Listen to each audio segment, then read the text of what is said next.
It's always the night shifts that get to you, isn't it? The quiet, the darkness, the feeling that something is always watching. And no one tells you just how quickly the quiet can turn into something unnatural. It's just supposed to be another routine, another shift. But sometimes, just sometimes, that night can break you. I'm about to tell you about the night that broke me. The clock struck 11:40 p.m. as I walked into the building. The usual hum of fluorescent lights overhead was absent, replaced by an eerie silence that seemed to suffocate the air. I'd worked night shifts before, so this wasn't anything new, but tonight felt different. My footsteps echoed through the empty hallway as I made my way to the break room. Trying to shake off the uneasy feeling gnawing at me, I should have known better. It started with the air. It was thick, heavier than usual. It felt wrong, like something was out of place. I brushed it off though. Just nerves. That's what I told myself. I clocked in and headed for the elevator. The doors slid open with a jarring screech, and the flickering overhead light made my skin crawl. But it wasn't just the light.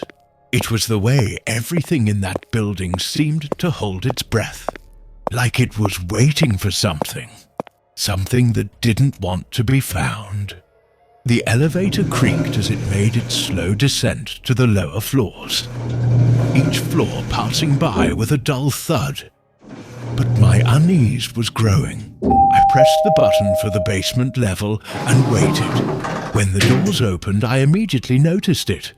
The floor was cold. Not just cool, but freezing, like the air had been sucked from the room, leaving behind nothing but a lingering cold that sunk deep into your bones. But that wasn't the worst part. I turned the corner and saw it. A door that was never supposed to be open. It wasn't on the floor plan. It wasn't supposed to exist. But there it was.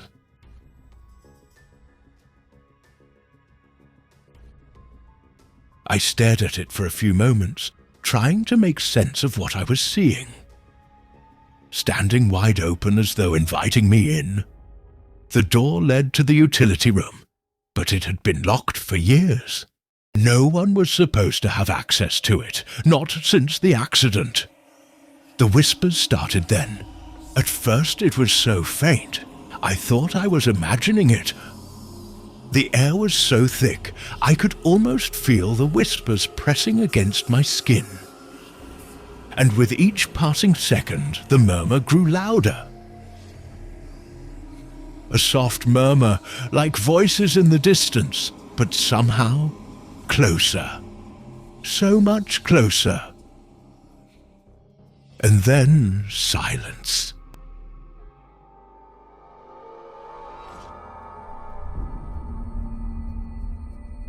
Just like that, it was gone. But the feeling lingered. I couldn't shake it. Something wasn't right, and it was getting closer. Closer than I wanted to admit. I took a step toward the open door. It felt like my body was moving against my will. My heart hammered against my chest as I reached out toward the door. The air grew colder.